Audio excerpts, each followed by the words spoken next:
Hello semuanya, selamat datang di channel saya dan selamat pagi, siang, sore, dan malam tergantung kalian menontonnya. Kali ini saya akan menganalisa saham TLKM atau Telkomsel. Sebelum itu mari kita lihat terlebih dahulu kepemilikan dari fund manajer asing seperti BlackRock, Dimensional, SPDR, dan WisdomTree. Tentu saja dengan pergerakan mingguan mereka. Pertama, kita lihat kepemilikan Wisdomtree. Wisdomtree tidak melakukan pembelian ataupun penjualan dan masih 0,000. Cara membaca data ini kalian bisa cek di video sebelumnya. Dan untuk mendapatkan data ini, kalian harus bergabung dengan grup Telegram saya. Linknya ada di deskripsi. SPDR hanya membeli 5.100 alias 51 lot.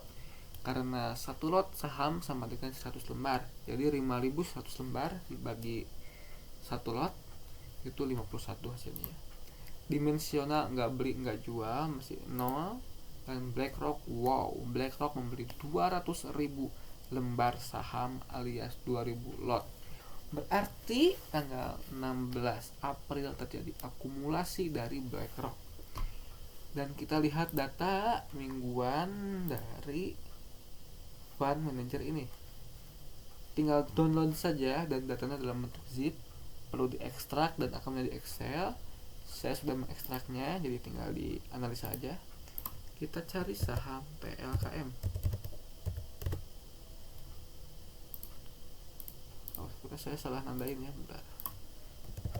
TLKM.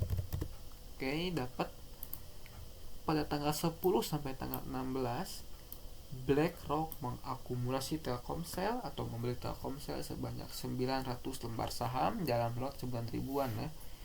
9.000 lot dalam satu minggu. Dan JP Morgan membeli 400.000 lembar saham. Wow, sangat besar sekali. Kalau dalam lot berarti membeli sekitar 4 ribuan ya, 4.000. Dan Goldman membeli 96.000 lembar saham alias 900 lot. Dan SPDR hanya membeli 5.100, berarti hanya membeli 51 dalam satu minggu. Dikit banget ini ya. WisdomTree nggak beli nggak jual. Dimensional ini dikit, cuma 11.000.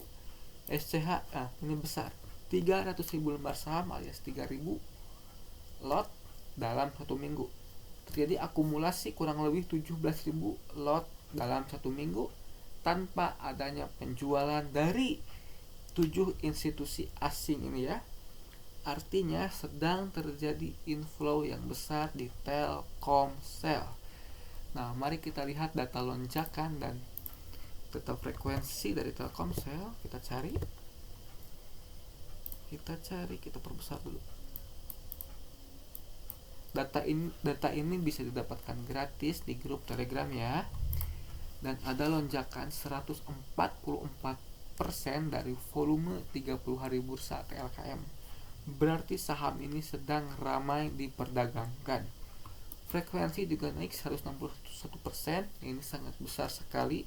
Artinya saham ini sangat liquid karena terjadi transaksi yang sangat banyak yang mencapai 23.000 kali. Dan asing akumulasi sangat besar pada tanggal 17, yaitu sebanyak 64 juta lembar. Dan total net dalam 30 hari bursa sebesar 26 juta lembar saham. Setelah itu kita cek dulu broker summary-nya ya. Kita harus buka dulu trading view. Nah, kita cek broker summary-nya. Pada tanggal 17 ini terjadi akumulasi oleh U, RX, ZP dan ini saya belum di. Oke, sekarang foreign doang ya. U, RX, ZP, KZ. Kenapa saya nggak memilih BB dan SQ? Karena BB dan SQ ini bukan termasuk fund manager yang saya bahas. Nah, lihat tanggal 16 ya. Jangan dilupain dulu. Ingat ini ya. U, RX, ZP, KZ. Oke. Pada tanggal 16 masih ada ZP, U, KZ, RX, net buy. Masih net buy yang besar. karena tanggal 16 kan ada BlackRock yang masuk, berarti ZPEC, UKZ, dan RX adalah broker yang dipakai oleh BlackRock. Dan pada tanggal 10 kita lihat ZP, KZ, RX masih akumulasi dengan sangat besar sekali, meski AK dan BK jual. ZP, KZ, dan RX kemungkinan tinggi adalah broker yang dipakai oleh institusi tadi untuk mengakumulasi saham Telkomsel. Dan jika dilihat chartnya, ini Telkomsel sideways sejak tanggal 28 Februari sampai tanggal 15. Pada tanggal 16 nya resisten tertembus dan sideways resmi berakhir, harusnya begitu. Namun pada tanggal 17 terjadi ekor yang sangat panjang, dan yang jual ini adalah retail. Bukan retail sih, lebih tepatnya lokal. Lihat, domestik, BKCC jual. Kemungkinan tinggi fund manager Indonesia menjual saham Telkomsel ke fund manager asing. Jadi mereka nggak jual ke retail unyu-unyu gitu kan, ke retail unyu-unyu macam XL, macam XC. Mereka jualnya langsung ke fund manager asing ya. Mereka ini bagus ngejual ke retail dan bisa membuat harga saham naik meski memiliki ekor yang sangat panjang. Karena terjadi akumulasi oleh oleh fund manager asing, kemungkinan Telkomsel bisa menembus 2730 dengan catatan tidak ada bad news dari lokal maupun dari internasional seperti tarif atau hal-hal lainnya yang bisa membuat pasar saham jatuh. Jika tidak ada hal itu, Telkomsel bisa naik, bisa menembus resistennya, dan kemudian setelah menembus resisten akan pergi ke sini ke 3210. Kita lihat data weekly. Nah, ada resisten kuat di sini. Kemungkinan Telkomsel akan kesini jika ini tertembus dan resisten tertembus juga di sini, resisten kecil ya.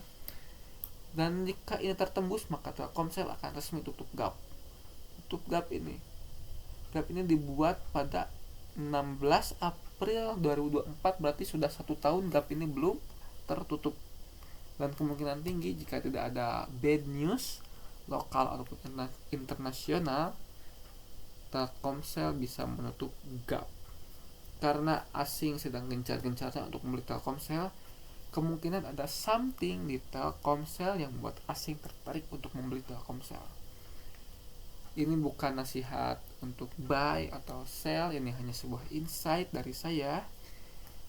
Dan terima kasih telah menonton. Jangan lupa like, subscribe ya. Terima kasih.